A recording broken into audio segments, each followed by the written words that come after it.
नगर में उल्कामुख नाम का एक बुद्धिमान राजा रहता था। वह सत्य वक्ता जितेंद्रिय था, सदैव वह सत्य बोलता था, सत्य के राह पे वह चलते रहता। इसी प्रकार उसकी पत्नी भी थी। उन दोनों ने मिल करके एक भद्रशिला नदी के किनारे भगवान के व्रत को किया। तब वहां पर एक साधु वैश्य आया, व्यापारी बंधु लोग आए और उन्होंने राजा को कहने लगे कि हे राजन, आप भक्ति के चित्त से तन मन धन से आप यह क्या कर रहे हैं, इनके करने से क्या पूर्वक कहिए। तब राजा ने कहा, हे साधु वैश्य, ये अपने बंधु बांधवों के साथ पुत्रादि की प्राप्ति के लिए, संतान की प्राप्ति के लिए महाशक्तिवान भगवान सत्यनारायण को व्रत किया जा रहा है। इस प्रकार बोले। तब सूर्य जी कहने लगे, वह साधु वैश्य ने राजा से कहा कि हे राजन, मुझसे संविधान को कहो, मैं भी आपके कथन के अनुसार करूंगा। मेरी संतान नहीं है और विश्वास से करने से सही होगी।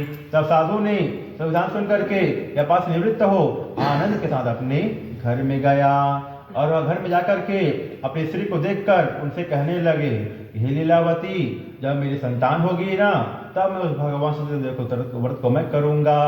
इस प्रकार बोले और वे व्यापार करने के लिए अपने और वहां नगर में, दूसरे नगर में चले गए।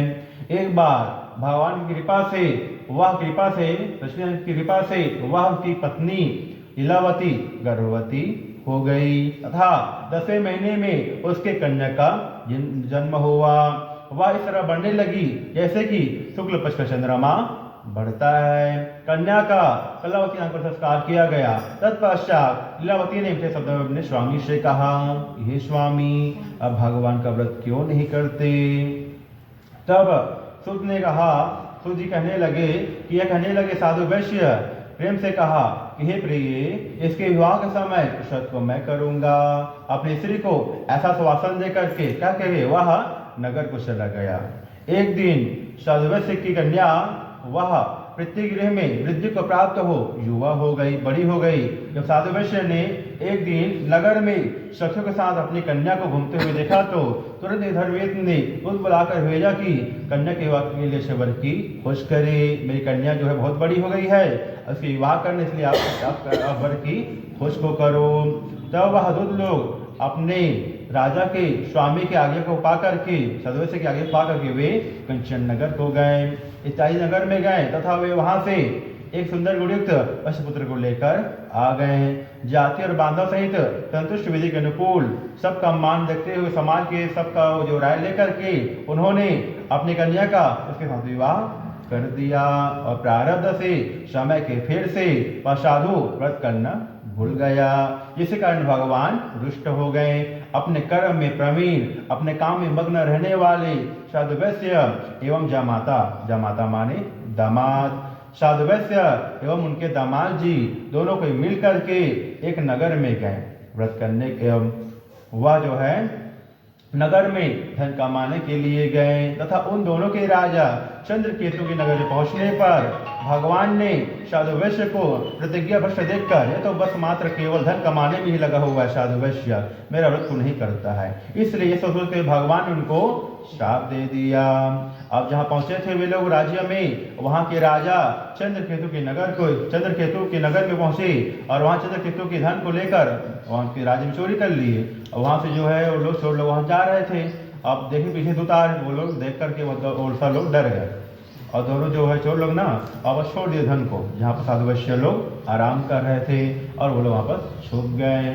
अब जहाँ पास राजा के दूत पहुंचे तो वहाँ साधु वैश्य के पास में राजा के धन को रखा हुआ देखा। तभी दोनों वो जो दूत है उन दोनों को चोर मान बैठे साधु वैश्यों को और अपने साथ उन दोनों को ले गए तथा राजा चंद्रकेतु ने बिना विचारे सोचे समझे और कुछ भी सोचा उन दोनों वैश्यों को महाकारागार में डलवा दिया और उसका जो धन था वह राजा चंद्रकेतु ने ग्रहण कर लिया। उसी श्राप के द्वारा, भगवान के श्राप के द्वारा उसके घर पर उसकी पत्नी भी, उसकी कन्या भी बहुत पीड़ित होने लगी। उनके घर पर जो धन था वह चोरों ने चुरा लिया। शारीरिक और मानसिक पीड़ाओं से भूख और प्यास से अति चिंतित होने लगे वो लोग। और एक दिन उनकी साधु वैश्य की कन्या कलावती भूख से पीड़ित हुई और एक ब्राह्मण के घर में गई। उन्होंने एक ब्राह्मण के घर में जाकर के उन्होंने भगवान के व्रत को देखा।